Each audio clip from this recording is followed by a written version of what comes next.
Fox Pines. Story written by Skylar Darkwolf. Toby drove into the Fox Pines development and noted that it was fairly normal. Kids running, playing tag in the cul-de-sac. Fathers drinking a beer on their porches. Mothers inside cooking dinner. He didn't think twice about it, pulling into the split-level house with a sold sign out front. The moving van was parked on the street, doors standing open, as the movers slowly unloaded its contents into the house. Toby got out, his curly strawberry blonde hair plastered to his head with sweat, and looked at his new home. The two-story side was on the left, with the single-story and garage on the right. Its cream-colored siding needed a good power washing, and the gutters were barely hanging on, but it was sturdy. Need any help unloading? Toby nearly jumped out of his skin at the sudden comment by his ear. He turned around to see a Korean guy smiling at him. "My name's Jeremy," the Korean said, holding out a hand to shake. He was wearing a Sonic the Hedgehog t-shirt. "Toby," Toby said, hesitatingly shaking the other guy's hand. "Are you a video game fan?" Jeremy replied that he mainly just liked Sonic, saying, "It's always been my favorite." Toby admitted he had never really gotten much into video games, despite having friends invite him to play over the years. Jeremy said, "I'll teach you to play," and winked at him, smiling. Then added, "So, do you need a hand with unloading? I've got two." "Sure, just bring everything into the living room," Toby said, as he made his way to the moving truck. Jeremy ran to the truck and came out holding 3 boxes. "You got it, bro," he said as he headed up the lawn and into the open door. Toby picked up a box marked kitchen and made his way into his house, passing Jeremy on his way out. The living room had a vaulted ceiling connected to a dining room to the right, and a walled kitchen in the back. Walking into the kitchen, Toby placed the box on the counter and took a look out the back window. There was a large deck and yard that bordered the thick woods. He stared into those dark trees for a moment, entranced. Then suddenly a flash of vermilion appeared among the trees. Toby was glad there were foxes here. He had always loved them. He began to unpack the box, mainly kitchenware and glasses, into one of the many cabinets that lined the wall. With that finished, he walked back into the living room to find another kitchen box, and he found a box marked private that sat opened. Frowning, he walked over to the box and checked the contents. It didn't look like anything was missing. The box was just opened. "Hey, Jeremy," he called out as he walked to the door, looking outside. The moving truck was gone, and so was Jeremy. "Jeremy?" he called out again. Turning, he spotted a post-it note on the door. "I paid the movers. See you later," it read, with a tiny paw print in the lower right corner. Toby was slightly concerned, not wanting to be indebted to the guy, and also that he went through his things. But he was kinda cute, almost exactly what his dream guy would be like. Closing the door, he decided to have some alone time in the new house. Time passed, and he must have fallen asleep. Opening his eyes, he was startled to see a rather large fox sitting in his yard and looking directly at him with emerald green eyes. The fox then winked at him before turning around and leaving his yard with a swish of the tail. What? Toby wondered at the empty house, unsure if he was still dreaming or what was going on. That night, after he was finished unpacking, he heard something coming from the basement. Opening the basement door and flicking on the lights revealed nothing. The wood-paneled basement was once again quiet. Shrugging, Toby turned off the light and closed the door, marching back upstairs to his bed. He imagined that dreams must be somehow blending with reality from the stress of the move, and he tried to shake everything off. The next morning, the doorbell rang. Toby made his way over and opened the door to reveal Jeremy holding a casserole dish covered in tinfoil. He was wearing another Sonic t-shirt.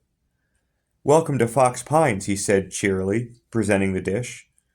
Thank you, Toby said, somewhat confused. He never had someone bring him food before. It's sweet potato casserole, Jeremy said, still holding the dish, and it's getting heavy. Oh, sorry, come inside. We can eat in the kitchen, Toby said, as he backed up, allowing Jeremy room to enter. And I absolutely love sweet potato casserole. Well, my instincts were correct then.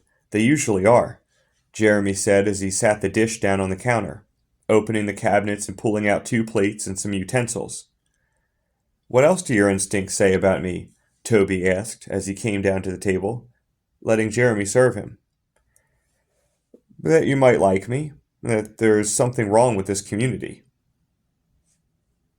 Well, hate to tell you, Jeremy, but I'm bi, Toby chuckled. Well, I thought I might have hit that one on the head as well. But then Toby asked seriously, what do you mean wrong with this community? Jeremy replied, you didn't notice it? It's too, I don't know the word, stereotypical suburban, Jeremy said as he placed the plates on the table and sat down next to him. Well, I don't see it. It looks perfectly normal to me. Kids playing, dads hanging out, socializing, moms taking pride in their garden, making food. I mean, what else happens in the suburbs? Toby said as he spooned a portion of the casserole into his mouth. And then he quickly added, this is delicious. What did you put in it? Secret spices, Jeremy said cutely as he ate as well. Anyway, give it a few days and you'll see what I mean. They continued to eat, Toby trying to guess the spices and Jeremy denying each attempt. After they finished the casserole, they exchanged cell phone numbers. Well, your instinct was right about me, Toby said as he walked Jeremy to the door. And what was that? That I do like you. The time was spent together that evening, and later on, Toby woke up on the floor. Jeremy nowhere to be seen. Damn it, Toby muttered as he stood up and stretched. He walked into the kitchen, and he noticed the fox in the yard, again. Was he dreaming, or was this real? It was twilight, and the fox's fur was set ablaze in the light. Behind it in the woods floated multiple small blue flames. The fox winked and turned around, entering the woods. The foxfire followed it, until it was once again dark. Maybe there is something weird going on here. Toby wasn't even sure if he said that aloud or if it was in his mind, but he filled a glass with water, and drank it, and then went upstairs, taking a shower, trying to change his mind and wake himself up more, before laying down in bed, thoroughly exhausted. He had a weird dream, unless it was a dream inside of a dream, of Jeremy as the fox somehow with emerald green eyes running through the woods with the lights flitting to and fro around the trees. The next day, Toby sat on a lawn chair, waving to his neighbors as they walked by up and down the street. Mom, dad, child, dogs.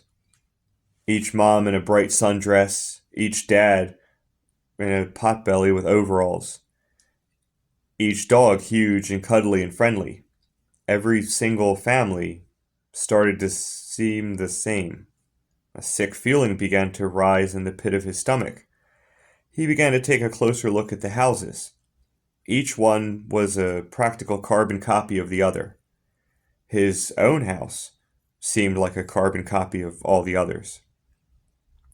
His split here was the only one on the block that was even a little bit different. From what he could tell, the entire neighborhood seemed the same. And everyone was staring at him, smiling and waving, their smiles not really reaching their eyes, almost as if they seemed forced. Their waves were small and delicate, almost like a royal wave that you would see on a newscast. They seemed as if something else was controlling them in some weird sense, but that couldn't be true. Slowly, so as not to appear freaked out, he got up and folded his chair, making his way back inside and locking the door. This was probably just his perception. Again, probably just stress. but he felt the urge to text Jeremy. Dude, you were right.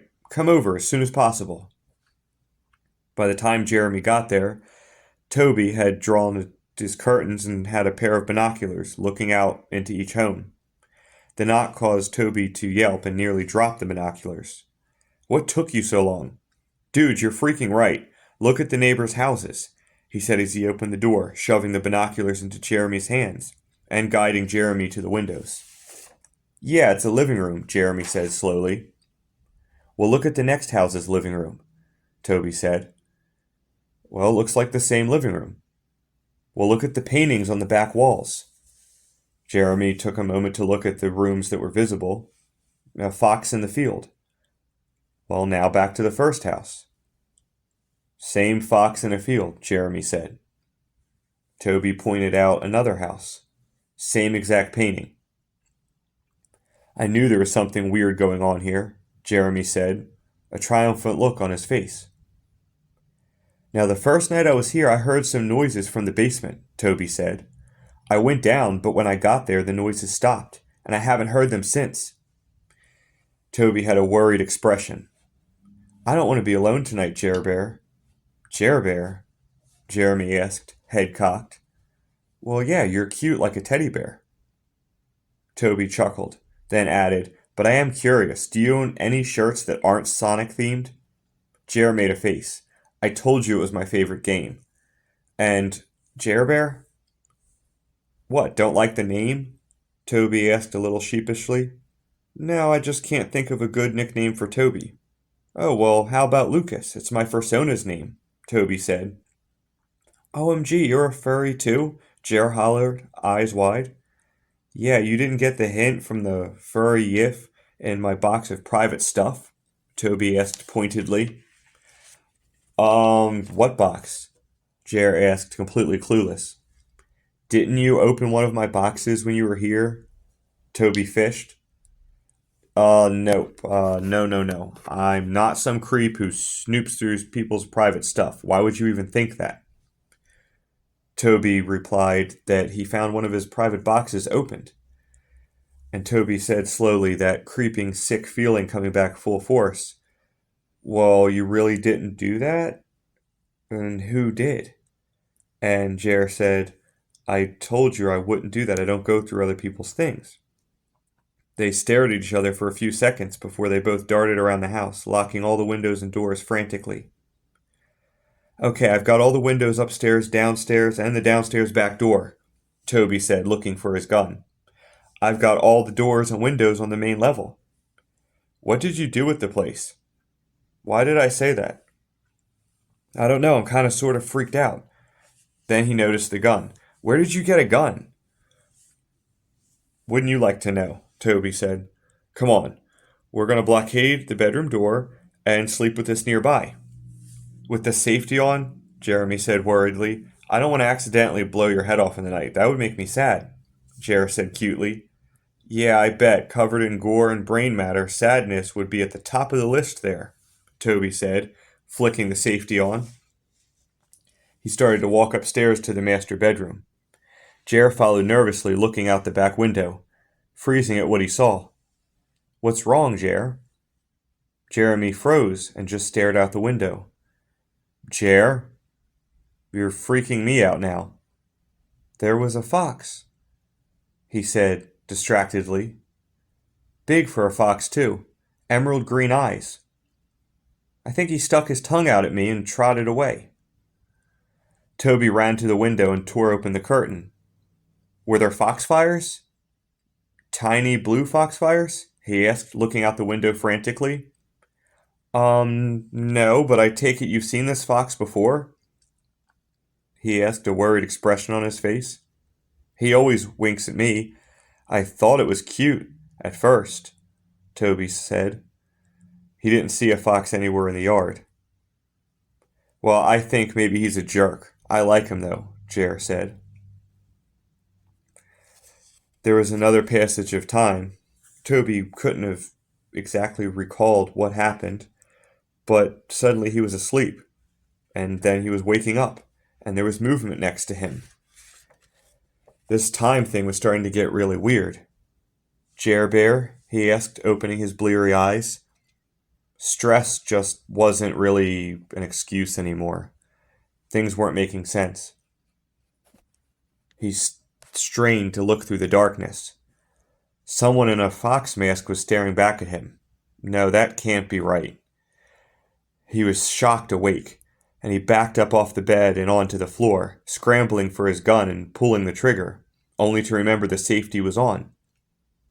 Suddenly he was very dizzy and the world began to get all fuzzy, the gun slipping from his numb fingers. Silence. Toby woke up screaming. He sat straight up in bed, drenched in sweat, panicked. Jeremy was nowhere to be seen, the room was just as dark, and he was just as alone. Toby threw off the covers, barely remembering what happened during the night. He closed his eyes and he tried to remember. Think. A fox mask. Yes, somebody wearing a fox mask. Jeremy must have been taken, kidnapped by this person. That didn't make any sense. How did they get in the house? Why didn't he hear anything? Why wouldn't they have taken him as well? Why did he pass out? So many questions, no answers. He snapped his eyes open and looked around for the gun. He found it under his pillow. Grabbing it and getting dressed, just throwing anything on, and putting the revolver into his waistband at his back. He put on some boots and went down into the hall, freezing at the sight before him. The large fox with emerald green eyes sat in his living room, looking up at him. "Where is he?" Toby absurdly asked the fox. The fox only tilted its head, and then small blue flames ignited around it, forming a circle.